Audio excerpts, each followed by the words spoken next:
मेरे प्यारे बच्चों, आज भूगोल का चैप्टर 2 में लेके आपके पास आया हूँ।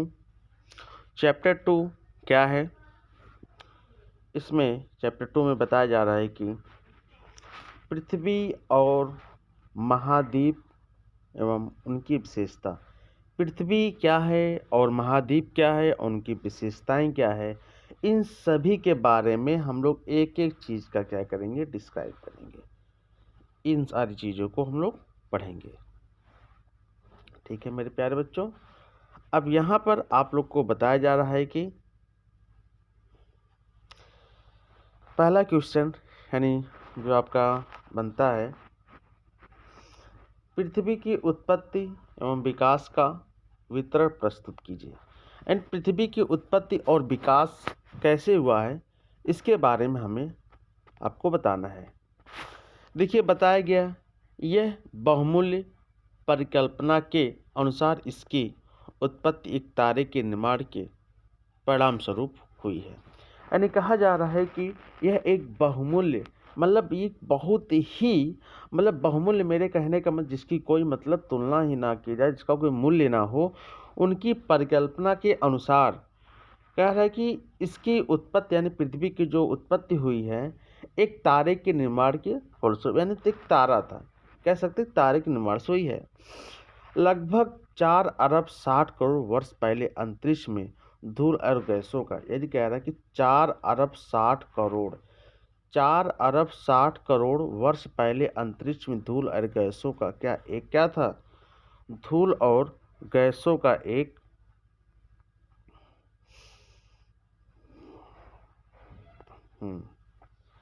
विशालकाय बादल भौरादार गति में घूम रहा था।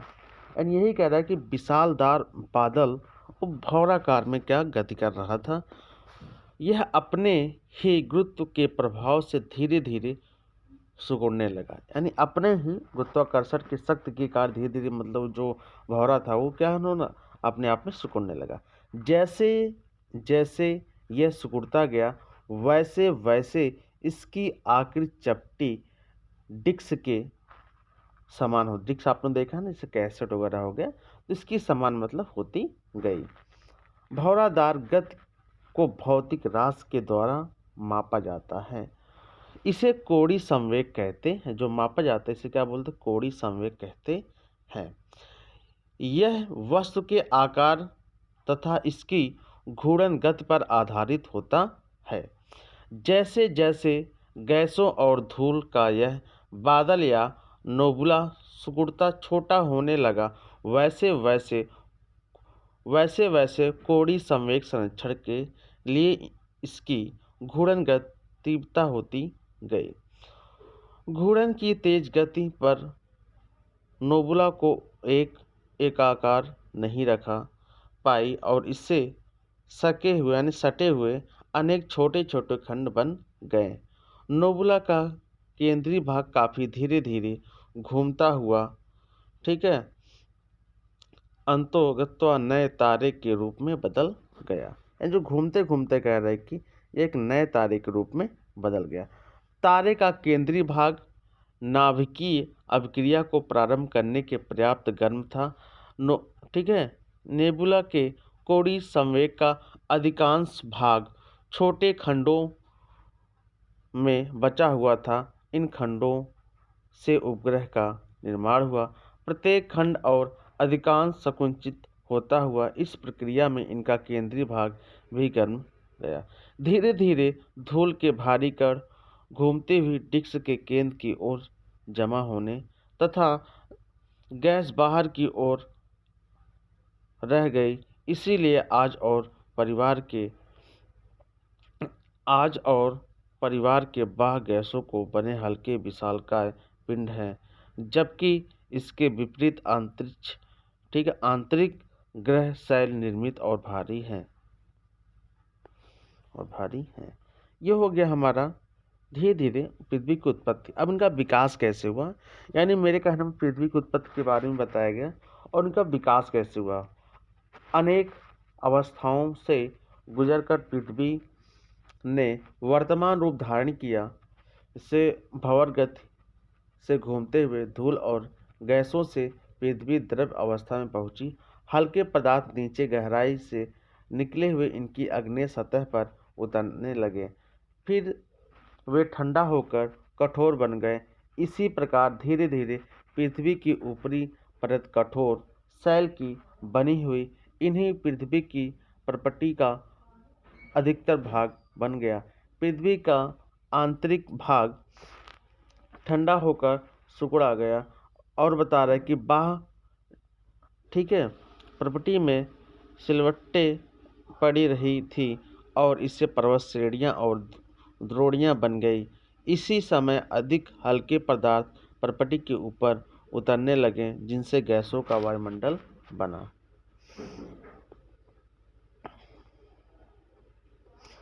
और बताया जा रहा है कि वायुमंडल में गर्म गैसीय पदार्थ ठंडे होने से विशाल बादल बन गए। इन बादलों से हजारों सालों तक भारी वर्षा होती रही। परिणामस्वरूप भूप्रपटी की बड़ी बड़ी द्रोणियां जल में भर गईं। इस प्रकार महासागरों का निर्माण हुआ। पृथ्वी अपने लंबे इतिहास की लगभग आधी अवधि में ठीक है उजाड़ और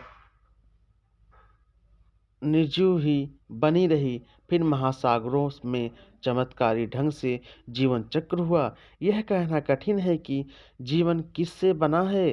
केवल यही कहा जा सकता है कि किसी बड़े अणु ने अपने जैसा दूसरा अणु पैदा कर दिया। इस तरह के आसपास प्रारंभ से जीवन अर्थात पौधे और प्राणियों के आश्चर्यजनक संसार का निर्वाह हुआ। होमो सैपियंस का पृथ्वी पर आविर्भाव लगभग 5 लाख वर्ष पूर्व हुआ। पृथ्वी के इतिहास की यह अपेक्षाकृत मानव जीवन है। होमो सैपियंस के अंतर्गत सभी जीव मानव जातियां सम्मिलित हैं। पृथ्वी का उसका अद्भुत एवं युगांतर घटना है। नेक्स्ट मैं आपको बात कर रहा हूँ होयल तथा लिटिल का पृथ्वी के उत्पत्ति के संबंध में नौतार परिकल्पना क्या है, व्याख्या कीजिए। अब मैं यहाँ पे व्याख्या करेंगे कि कैसे।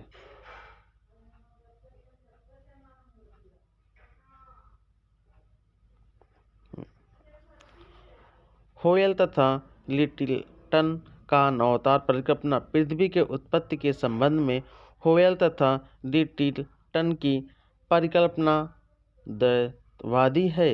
इनका प्रमुख कारण यह है कि भूगोलवेत्ताओं ने यह स्वीकार किया कि इनकी उत्पत्ति से एक अधिक भारी पदार्थ से मिलकर हुआ है। यानी इनके कहने का मतलब है कि पृथ्वी की उत्पत्ति हुई एक भारी पदार्थों के मिलने से हुई है।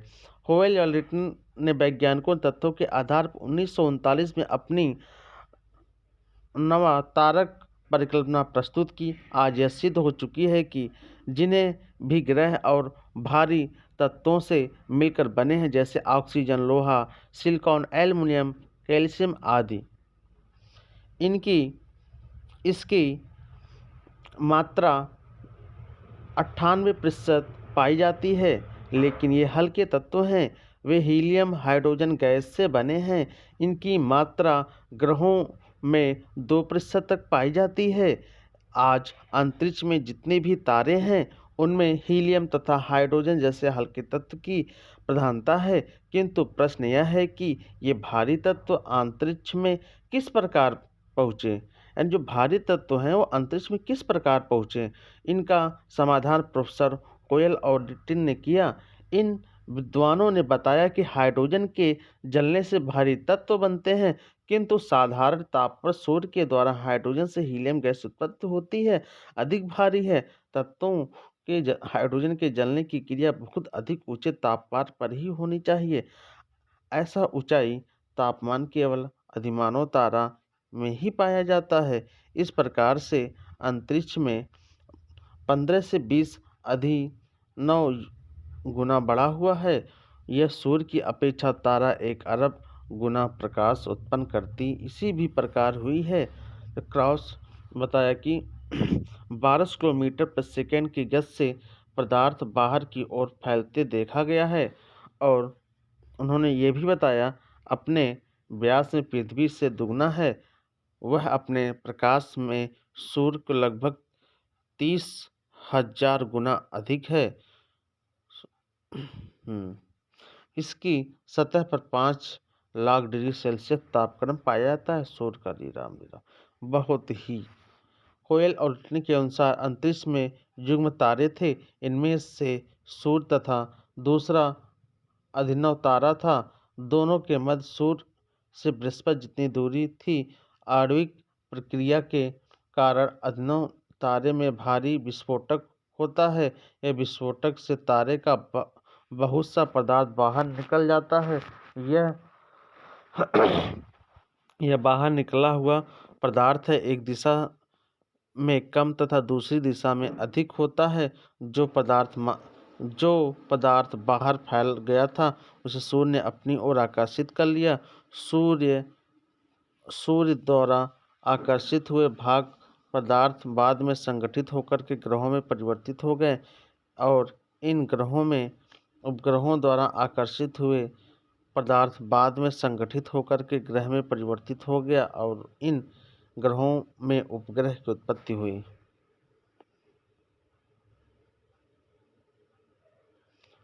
नौ तारा परिकल्पना की आलोचना।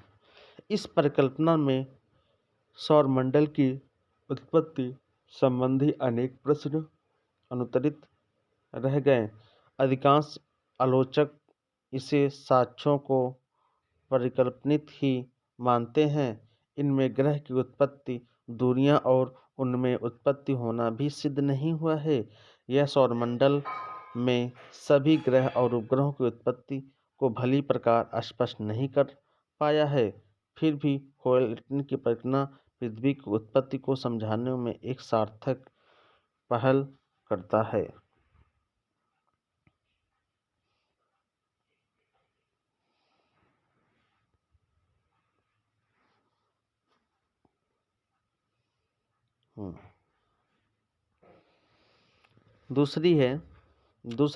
तीसरा है पृथ्वी के उत्पत्ति संबंधी जीन्स तथा जेफ्रे की ज्वारीय परिकल्पना की विस्तृत व्याख्या कीजिए।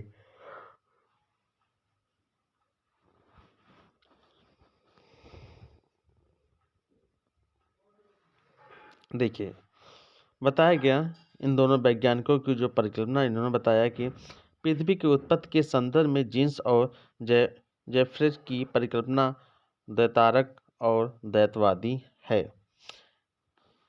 सौरमंडल की उत्पत्ति के संबंध में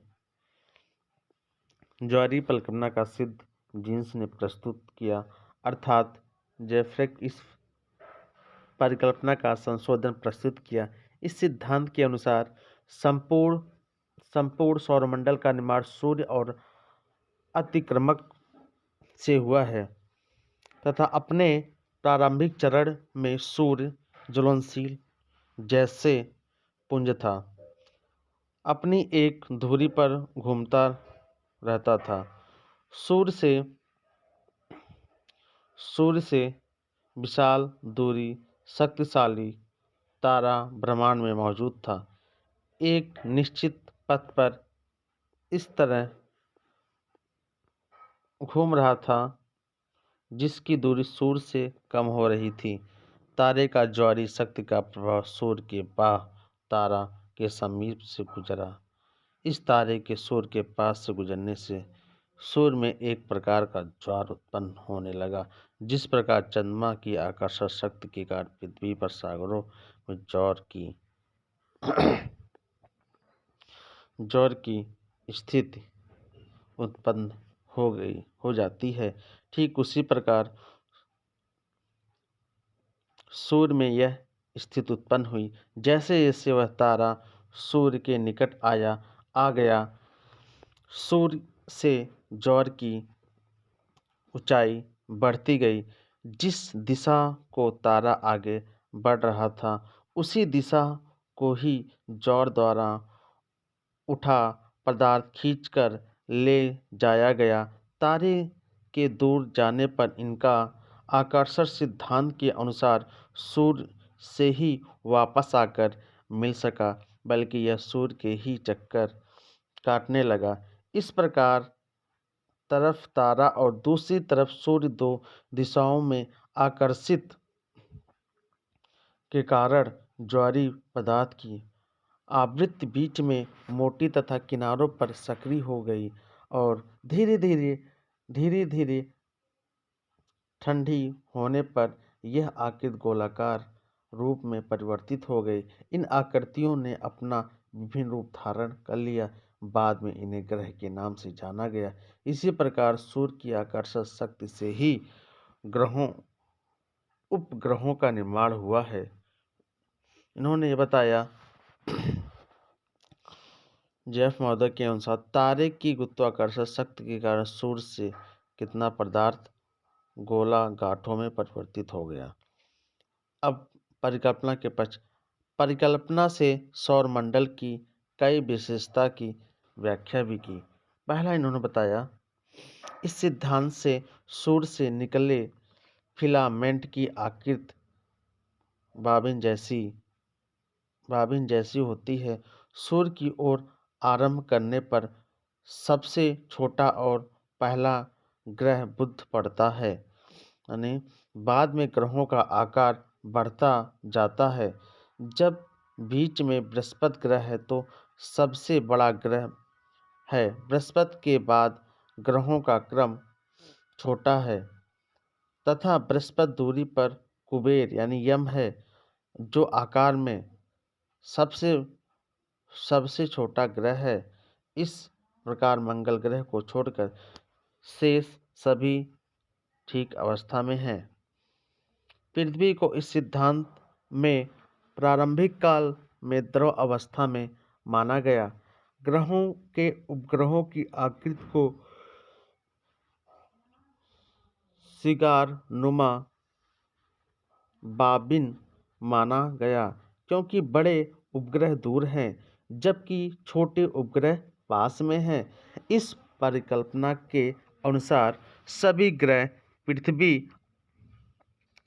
ग्रह प्रारंभिक अवस्था में द्रव में परिमाण हुए तथा उनके ठंडा होने पर आकार के अनुसार समय,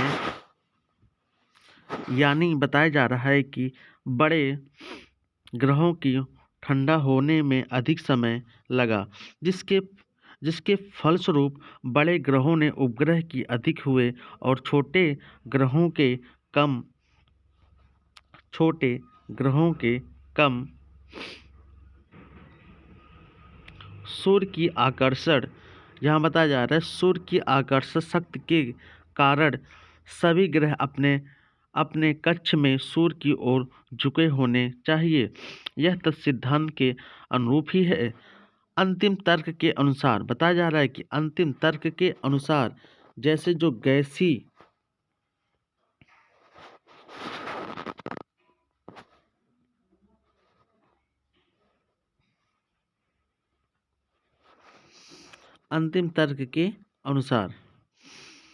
गैसीय फिलामेंट सूर्य से निकला वह सागर की आकृति में ही क्यों निकला। इसका मुख्य कारण यह था कि जब तारा सूर्य से काफी दूर था, वह न्यून आकर्षण शक्ति के कारण थोड़ी मात्रा में पृथ्वी कह रहा है कि पदार्थ निकला। जैसे जैसे तारा पास आता गया, पदार्थ की मात्रा बढ़ती गई। फिर पुनः जैसे जैसे तारा सूर्य से दूर होता गया, पदार्थ की मात्रा कम होती गई। अधिक दूरी होने पर इनका संपर्क जो होता है टूट जाता है। आलोचना इन्होंने क्या किया? आलोचना, इस ज्वारीय परिकल्पना के सिद्धांत के बारे में अनेक आलोचनाएं भी हैं। पहला बता रहा है, जो पहले इनकी आलोचना है वो यहाँ पे बता रहा है। पहले इनकी आलोचना क्या है?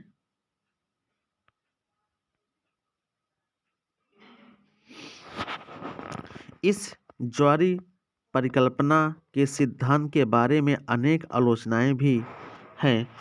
पहला, जिस तारे के आकर्षण से ज्वार व पदार्थ निकला वह तारा में कहाँ चला गया, इसका कोई प्रत्युत्तर या सिद्धांत में नहीं मिला। दूसरा है, सूर्य से निकलने वाला ज्वारी तत्व किस प्रक्रिया से ठंडे हुए, इसका कोई तर्क हल नहीं मिला। और पेरिस्की ने गणित के अनुसार यह साबित किया, सूर्य व विभिन्न ग्रहों की दूरी सिद्धांत सही नहीं है, ग्रहों की सापेक्षिक दूरी कम होनी चाहिए।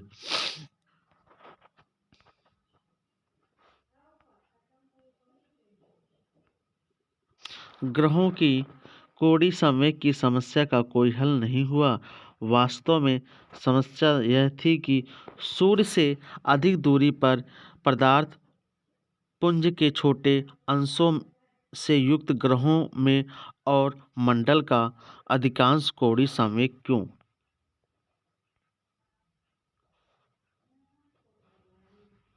नेक्स्ट क्वेश्चन मैं आपको लेके आया हूँ। रख हौसला व मंजर भी आएगा, प्यासे के पास चलकर समंदर भी जाएगा, थक कर मत बैठना ए पथ के मुसाफिर, मंजिल भी मिलेगी, मिलने का मजा भी आएगा, मिलने का मजा भी आएगा, मिलने का मजा भी आएगा। बस आप लोग बने रहिए यहाँ पर।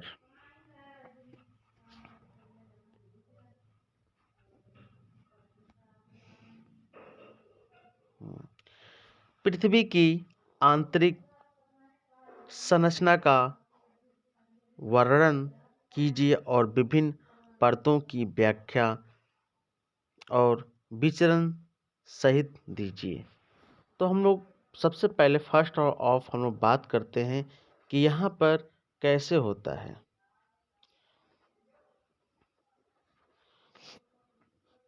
तो सबसे पहला, पृथ्वी की आंतरिक संरचना क्या है। पृथ्वी की आंतरिक संरचना क्या है। पृथ्वी के आंतरिक भाग को देखना असंभव है, यानी बता पृथ्वी के अंदर के भाग को हम लोग देखना मतलब नामुमकिन ही है। संसार के सबसे गहरी खान यानी संसार की जो सबसे गहरी खान है उनको बताया जा रहा है जो दक्षिण अफ्रीका में है। यानी दक्षिण अफ्रीका जाएंगे तो सबसे गहरी खान में हम घुसेंगे। इनकी गहराई बता रहे 4 किलोमीटर से भी कम है, यानी 4 किलोमीटर से कम है। फिर भी कोई दिक्कत, 4 किलोमीटर बहुत बड़ी बात होती है। खनिज तेल की खोज के लिए मनुष्य ने लगभग 6 किलोमीटर गहरी छेद बनाई है। मनुष्य ने खनिज तेल के लिए लगभग 6 किलोमीटर गहरी छेद उन्होंने बना दिया है। ये गहराई पृथ्वी के केंद्र की तुलना में कुछ भी नहीं है। यह जो गहराई हमने की है वो पृथ्वी के केंद्र की तुलना में कुछ भी नहीं, मतलब इतनी गहरी है पृथ्वी सतह है, इससे मतलब कोई वो नहीं है। यदि पृथ्वी के केंद्र तक एक सुरंग खोद दी जाए तो महासागरीय नितल से इसकी गहराई 60,000 से भी अधिक होगी। अगर हम लोग इतना छिद्र कर दें, पृथ्वी के केंद्र तक एक सुरंग खोदी जाए, यानी पृथ्वी के केंद्र तक एक सुरंग यदि हम लोग अंदर से खोदें तो महासागरीय नीतल से इसकी गहराई 60,000 से भी अधिक है। यानी गहराई की अगर हम समुद्री गहराई से हम लोग खोदें तब भी कह रहा 60,000 से भी क्या है, अधिक है। ये पृथ्वी की क्या है, अंदर के भागों की क्या, इनकी संरचना की बात की जा रही है।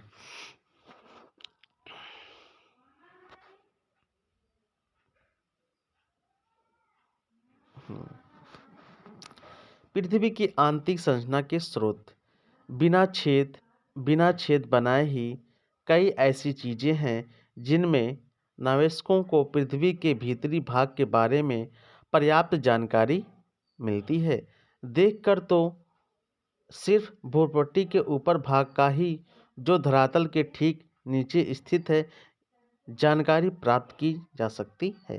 पृथ्वी के आंतरिक भाग में तापमान दाब, विभिन्न परतों का घनत्व, भूकंपीय तरंगों का आवरण व उल्काओं से मिले प्रमाण अभी भी पृथ्वी के केंद्रीय भाग में धात्विक कोण की दूरी पर जानकारी नहीं है। यह एक निश्चय रूप से ही नहीं कहा जा सकती कि पदार्थ कहाँ किस अवस्था में है। पृथ्वी की आंतरिक परतों के वर्गीकरण तथा मोटाई को लेकर के अभी भी विवाद है।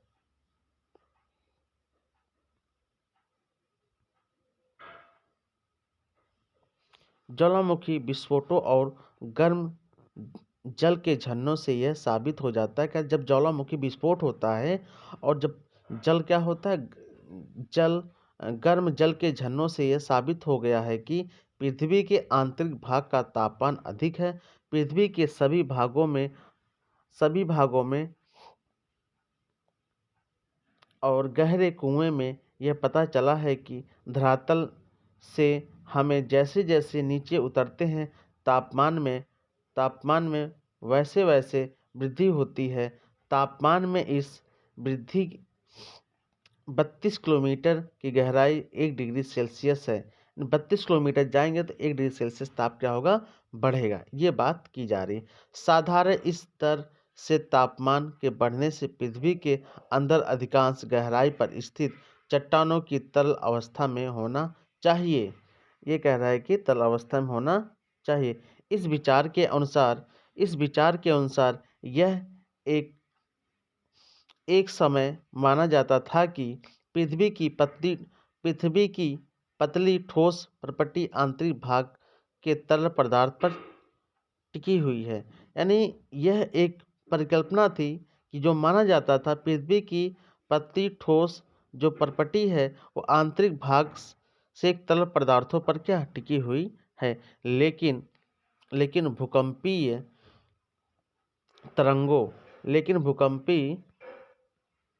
तरंगों के आचरण से जब हम यह मान्यता को चुनौती दी और हमें अपना विचार बदलना पड़ा। अब यह समझा जाता है कि गहराई के साथ तापमान में की वृद्धि की दर घटती जाती है। यह प्रत्येक गहराई पर एक या नहीं रहा। धरातल के केंद्र दो तापक्रम में विभिन्न दरों से बढ़ता है। तापमान की यह वृद्धि पर दर लगभग इस प्रकार से है कि धरातल से लगभग 100 किलोमीटर की गहराई और 12 डिग्री सेल्सियस प्रति किलोमीटर के नीचे 3000 किलोमीटर तक 2 सेल्सियस के प्रति और उनके नीचे 1 डिग्री सेल्सियस के प्रति कमी। इस गणना के अनुसार धात्विक कोण का ताप 2000 डिग्री सेल्सियस से है।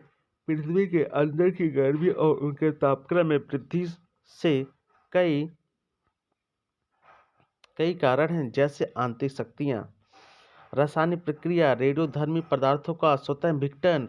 अब जानते हैं ये सब आंतरिक अपक्रिया, जैसे जो पदार्थ गर्म होता है उनका पिघलना, ये सब क्या आंतरिक शक्तियाँ हैं। ऊर्जाओं का आपस में लड़ना, ध्वनि का लड़ना, हलचल होना, ये सब आंतरिक शक्तियाँ हैं।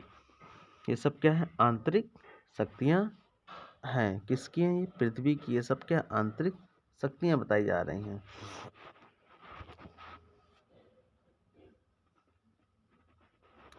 और अधिक गहराई पर पदार्थ को यहाँ पे बताया जा रहा है कि जैसे रेडियोधर्मी पदार्थ का स्वतः विघटन इत्यादि, इनमें यह संकेत मिलता है कि अपेक्षा गहराई पर चट्टानों को तरल व स्वतः गैसीय अवस्था में होना चाहिए, किंतु पृथ्वी के भीतरी भाग पर उभरी शैलों स्तरों के स्वरूप अत्यधिक दबाव पड़ता है और यह दबाव गहराई के अनुसार बढ़ता जाता है। अतः पृथ्वी के केंद्र से निकट अत्यधिक तापमान के बावजूद अधिक क्रोड की तरल पदार्थ अत्यधिक दबाव के कारण ठोस पदार्थ के गुण करती है। ये चट्टानें स्वतः प्लास्टिक अवस्था में है, इसीलिए लचीलापन रखती हैं और आंतरिक दबाव के कारण 200 2900 किलोमीटर की गहराई तक ठोस प्रतीत होती है।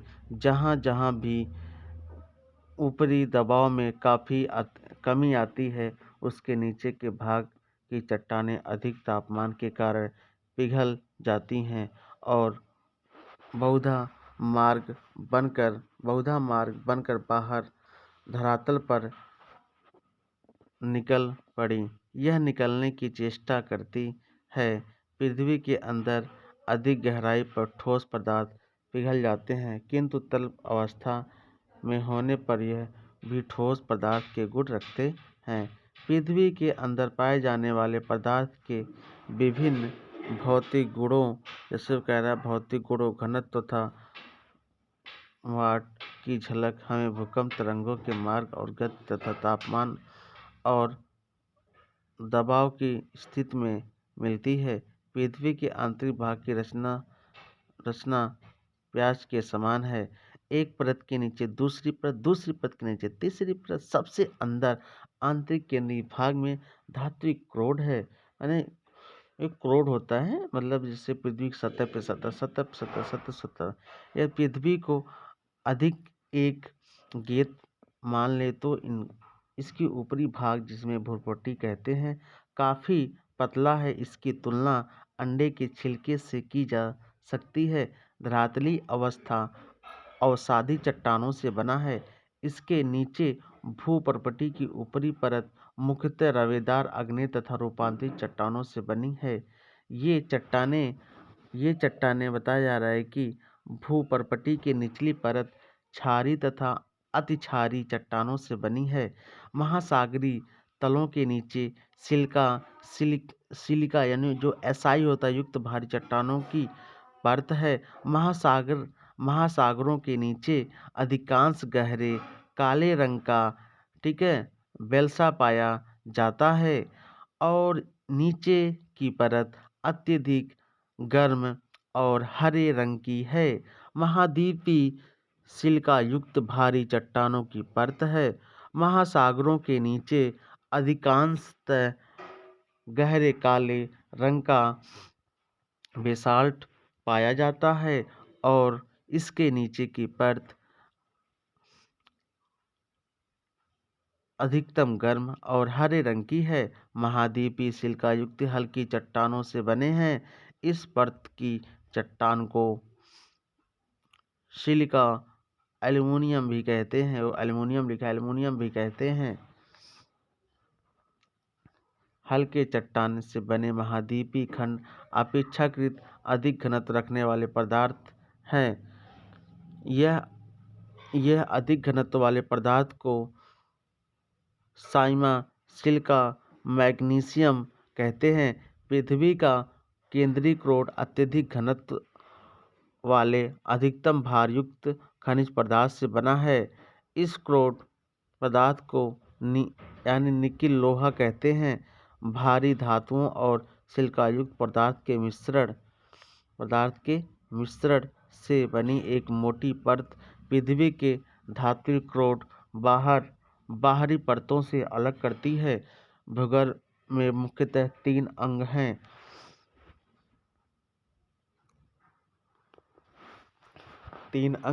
हैं। अब सबसे पहला ऊपरी भी भूपर्पटी का मध्य मेल्टल तथा धात्विक कोट पृथ्वी के कुल आयतन का 0.5% भाग भूपर्पटी है। लगभग 83% मेंटल है। 16% धात्विक क्रोड है। पृथ्वी का आकार लगभग एक गोल के क्या है समान है।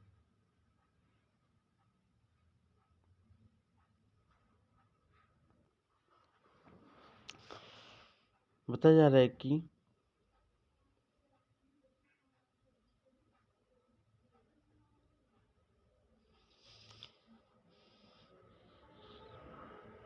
सिस्मोग्राफ द्वारा रेखांकित भूकंपीय तरंगों के अध्ययन से वैज्ञानिकों को चट्टानों के प्रकार की कुछ जानकारी प्राप्त हो जाती है। जिस जमीन के मध्य से तरंगे जाती है वह यदि ठोस अवस्था में है तो तरंगों का आचरण दूसरे प्रकार का होता है और तरंगों की गति दोनों स्थितियों से भिन्न होती हैं। यदि बताया जा रहा है कि यदि जिस जमीन के मध्य से तरंगे जाती हैं यदि वह ठोस अवस्था में है तो तरंगों का आचरण मतलब क्या परिवर्तन हो जाता है, परिवर्तित हो जाता है। यही इसलिए बता रहा है कि ये भिन्न भिन्न होती हैं। ये तरंगे 3 अवस्था की होती हैं। पी तरंगे जिन्हें प्राथमिक या अनुदैर्ध्य तरंगे कहते हैं। दूसरा एस तरंगे यानी गौड़ या अनुप्रस्थ तरंगे को रेखांकित करता है।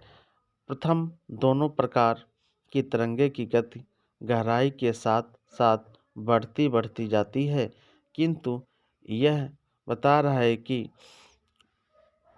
2900 किलोमीटर की गहराई तक की सीमित रहता है। इसके बाद एस तरंगे लुप्त हो जाती है, पी तरंगे की गति कम हो जाती है।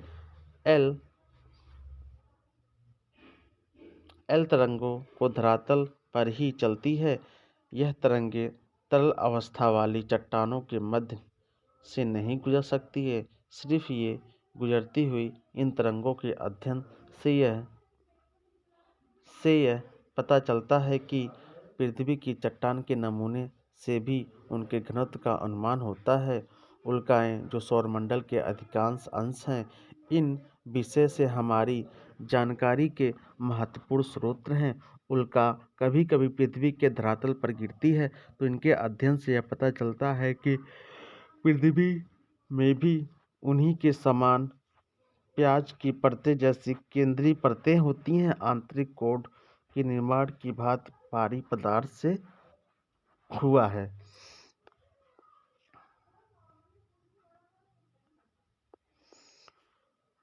नेक्स्ट क्वेश्चन है, महाद्वीपों की उत्पत्ति के संदर्भ में लोमिथन ग्रीन के चतुष्फल के सिद्धांत की विवेचना कीजिए। अब यहाँ पर इनकी विवेचना है, महाद्वीप तथा महासागर पृथ्वी पर प्रथम श्रेणी के उच्चावच हैं। ये संपूर्ण पृथ्वी को 2 भागों में बांटते हैं। महाद्वीपों तथा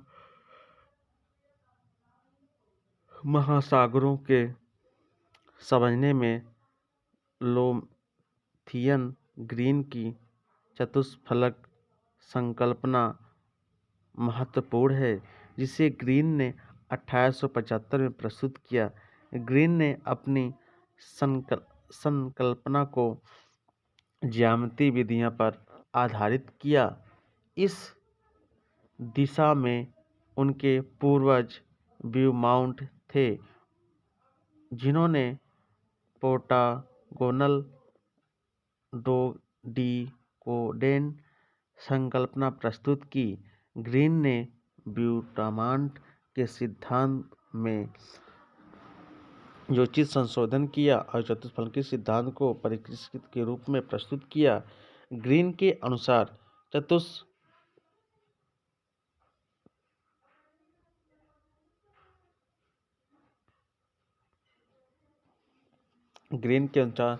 चतुष्फलक वह आकृति है जो बराबर भुजाओं वाले 4 त्रिभुजों से निर्मित होती है।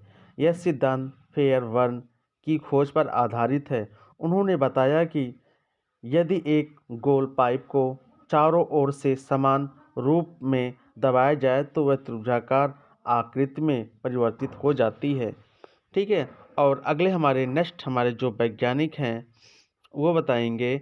ग्रीन के अनुसार सिद्धांत प्रतिपादन ज्यामिति के 2 तत्वों पर किया। उन्होंने एक गोलाकार आकृति से अपने धरातलीय क्षेत्र के अनुमान में सर्वाधिक आयतन स्थापित करती है।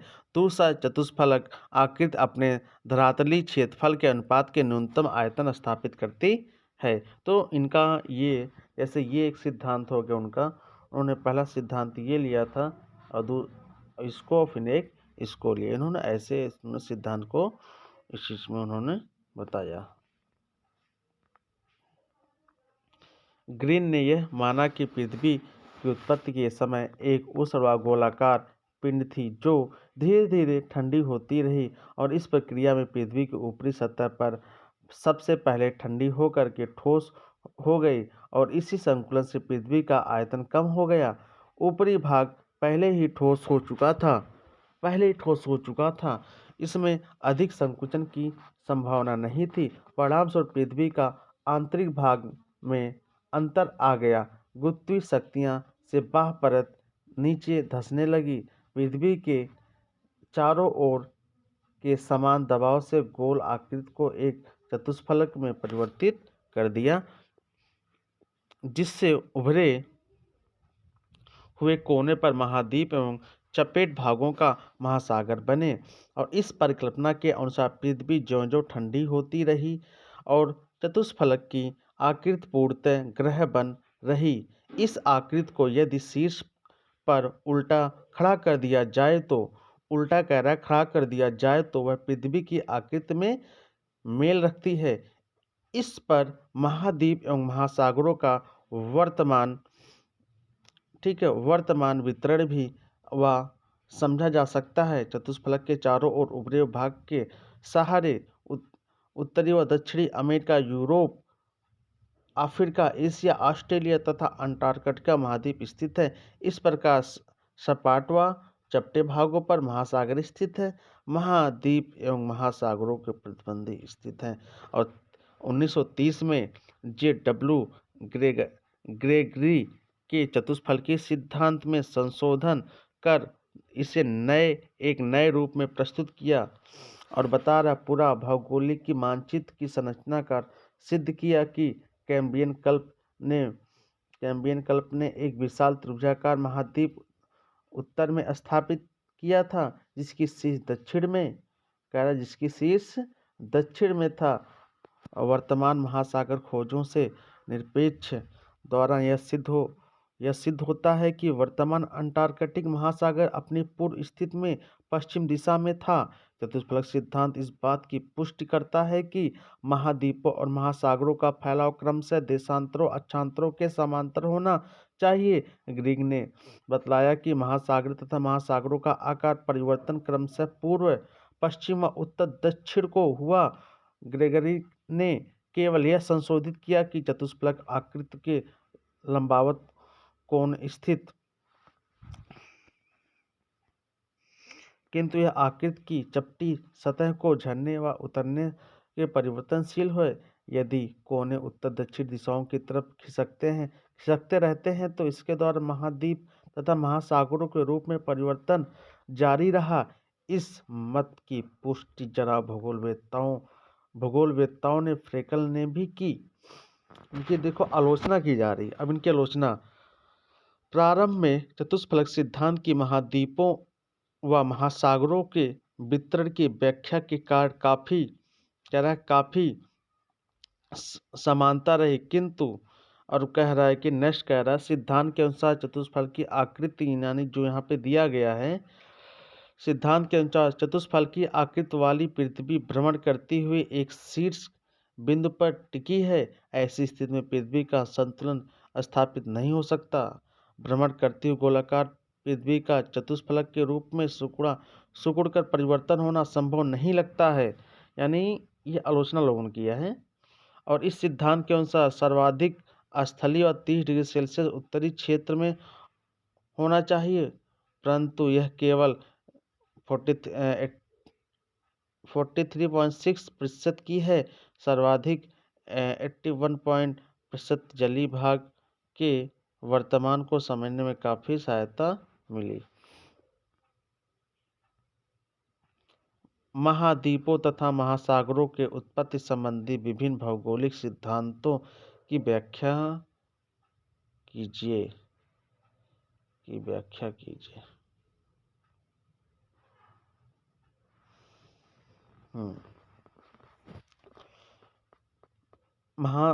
महाद्वीपीय तथा महासागरों उत्पत्ति अब कैसे हुई है। महासागरों तथा महाद्वीपों की उत्पत्ति अद्भुत और विकास को समझाने के लिए अनेक भूगोलवेत्ताओं ने कार्य किए हैं, इनकी कल्पनाएं प्रस्तुत की हैं।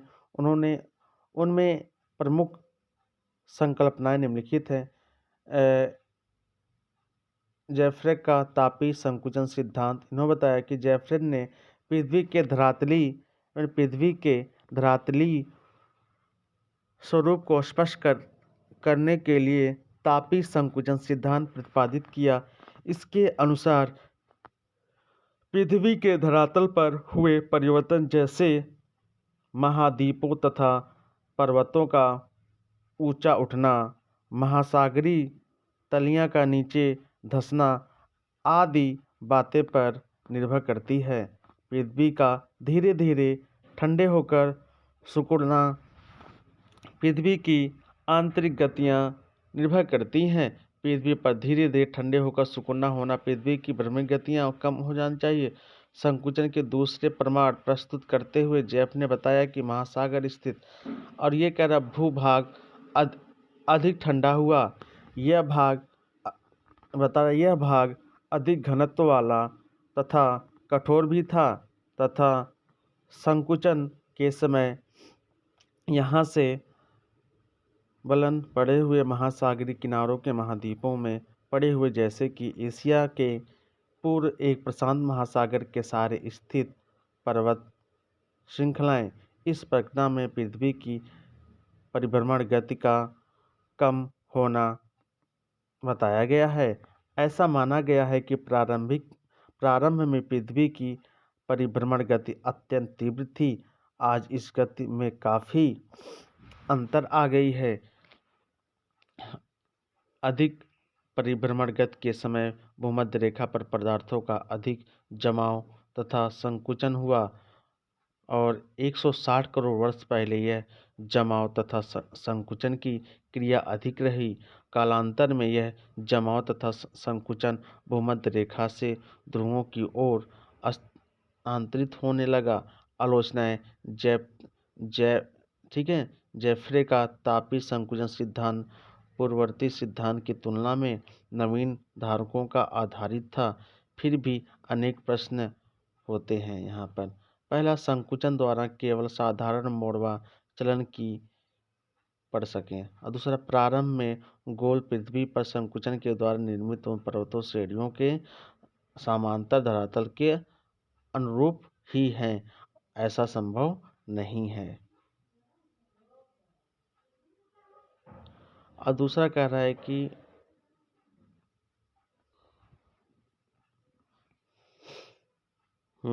धीरे धीरे बताया जा रहा है कि यहाँ पर, चलिए मैं पूरी इसकी व्याख्या कर रहा हूँ। R.L.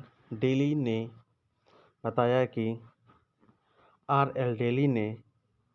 उन्हें अपने सिद्धांतों में बताया कि महाद्वीपीय स्खलन सिद्धांत द्वारा महाद्वीपों व महासागरों की उत्पत्ति बताई।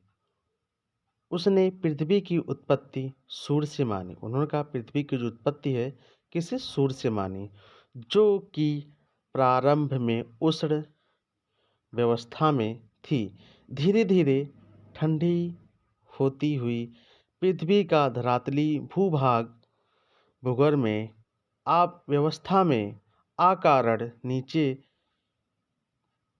भागों में बदलता गया। और कह रहा है कि वयस्क इनका जो अवस्था में तरल अवस्था में आते समय ही विभिन्न घनत्व वाले आंतरिक पदार्थ अपने घनत्व के अनुसार कहीं अधिक और कहीं कम एकत्रित हो गए। तभी से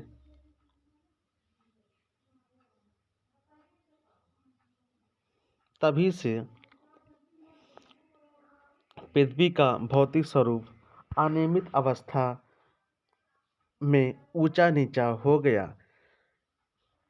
डीली ने डार्विन का अनुकरण करते हुए चंद्रमा की उत्पत्ति का महासागर से स्वीकार किया। उसने माना कि विश्व में सर्वप्रथम एक ही महाद्वीप था, जिसको पैजिया था। एक ही महासागर था, जिसको पेथलसा के नाम से पुकारा गया। महाद्वीप महासागरों की उत्पत्ति इन्हीं से हुई है। डेली ने अपने सिद्धांत में गुरुत्वाकर्षण के मुख्य आधार माना। इनकी आलोचना क्या है? डेली के सिद्धांत निम्न आलोचना है। पहला, भूपटल विघटन के लिए बताई गई शक्तियाँ का व्याख्या तर्कसंगत नहीं है। स्थलीय गुंबदों पर विघटनकारी शक्तियाँ के बारे में कुछ भी बताया नहीं गया। अधिकांश घनत्व के अर्ध सतह में कोई घनत्व कम घनत्व वाले शिलाएँ खंडों का स्खलन स्वीकार नहीं किया जा सकता है। भूकंपीय प्रमाण डेली की परिकल्पना के विरोध में है।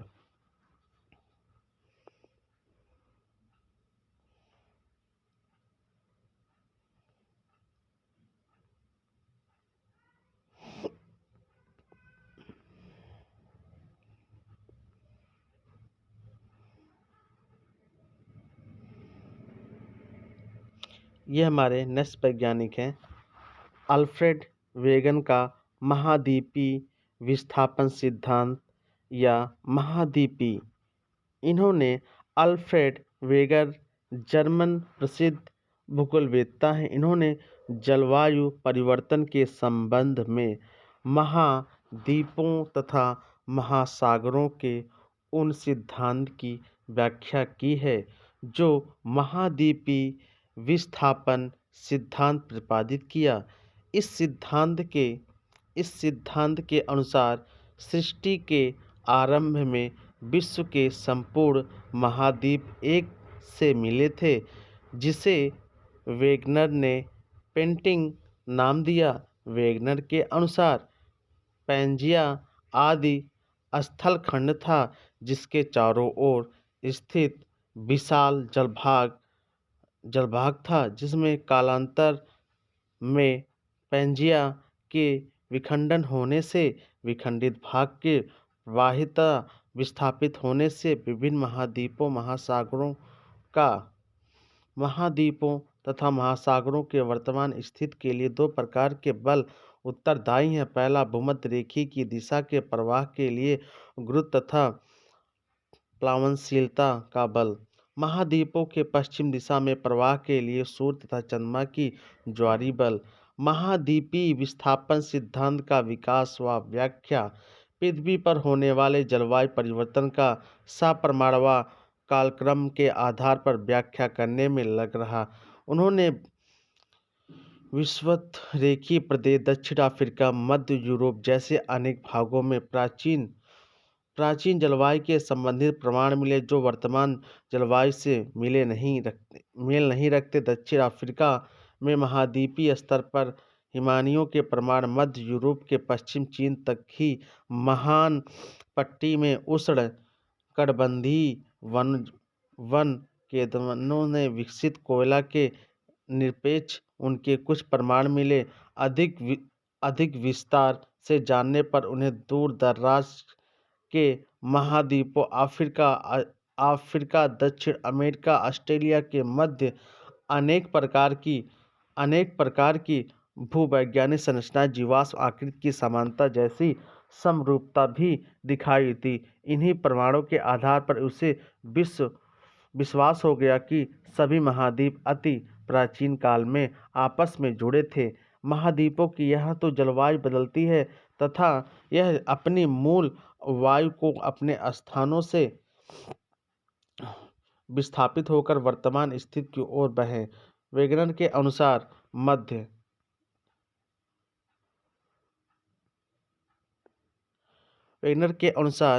मध्य बता रहे कल्पना के प्रारंभ तक महाद्वीप एक विशाल स्थलखंड के रूप में एकत्रित थे।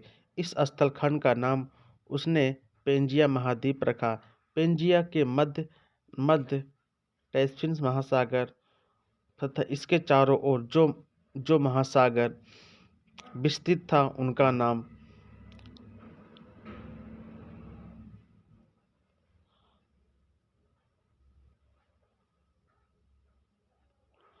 पैथालसा बताया। साथ में होम्स ने सागर की प्रशांत महासागर कहा और वेगनर के अनुसार इस महाद्वीप को नाम में आज उत्तरी अमेरिका का प्राचीन स्थलखंड व ग्रीनलैंड, ठीक है, एशिया कहलाया। इसी भांति मध्य एशिया व यूरोप के प्राचीन स्थलखंड आइसलैंड को आगरालैंड कहा। शेष बचे हुए संपूर्ण दक्षिण एशिया, संपूर्ण अफ्रीका, दक्षिण अमेरिका, ऑस्ट्रेलिया, अंटार्कटिका के सभी स्थलखंडों का सम्मिलित नाम गोंडवाना लैंड दिया गया, क्योंकि ये सभी 33 सागर के दक्षिण स्थित थे। इन महान चैंपिया महाद्वीप के उत्तरवर्ती भाग में अर्थात लारेशिया या आगरालैंड से होकर विषुवत रेखा गुजरती हुई उस समय के दक्षिण ध्रुव की स्थित वेगनर के, ठीक है, के लगभग मध्य में दक्षिण अफ्रीका में स्थित नेटाल के निकट बताई। वेगनर के अनुसार महान पेजिया महाद्वीप के टूटने तथा उसके विविध स्थल घटनाओं के विस्थापन होने से करोड़ों वर्षों में जाकर महाद्वीप, महासागर, अल्पलाइन पर्वतमाला की व्याख्या वर्तमान स्वरूप की विकसित हो गई। और वेगनर के सिद्धांत के क्रियान्वयन पेजिया कल्पना के अंतिम भाग पर युग में प्रारंभ होता है। आज जो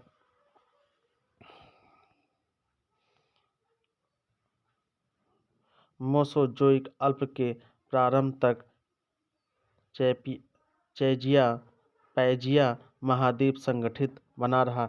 इनके पश्चात विशिष्ट शक्तियों के प्रभाव से वह विखंडित होकर के स्थापित होने लगा और महाद्वीप के विभिन्न खंड मुख्यतः दो दिशाओं में बहे, एक यूरेशिया व अफ्रीका महाद्वीप के प्राचीन स्थलखंड मुख्यतः उत्तर दिशा की ओर, अमेरिका के खंड पश्चिम व उत्तर पश्चिम की ओर प्रवाहित हुए। उत्तर की ओर बहने से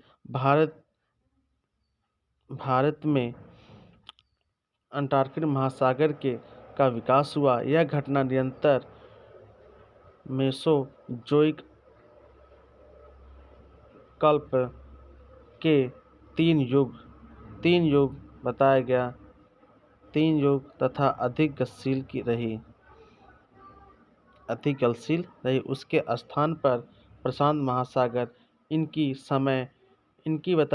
समय टेटिस भूमध्य के समय थी।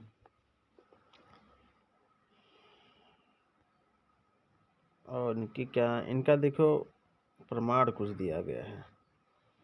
चलो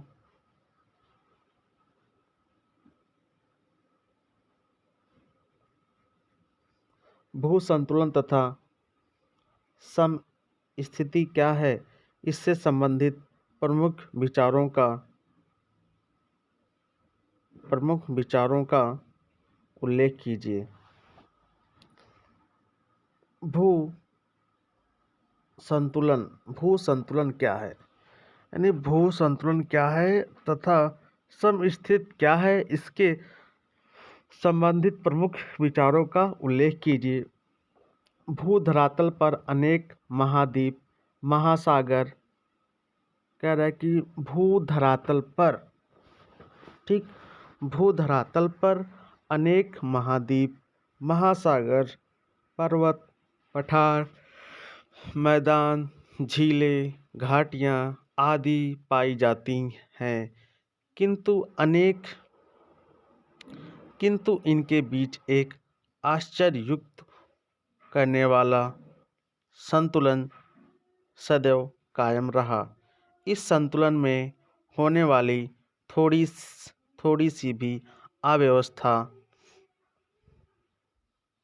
तमाम हलचलों एवं दुर्घटनाओं कारी जन्मदात्री बन जाती है और फिर इसके साथ ही संपूर्ण पृथ्वी भी अपनी दूरी पर परिभ्रमण करने के साथ ही सूर्य के चारों ओर परिक्रमण की करती रहती है।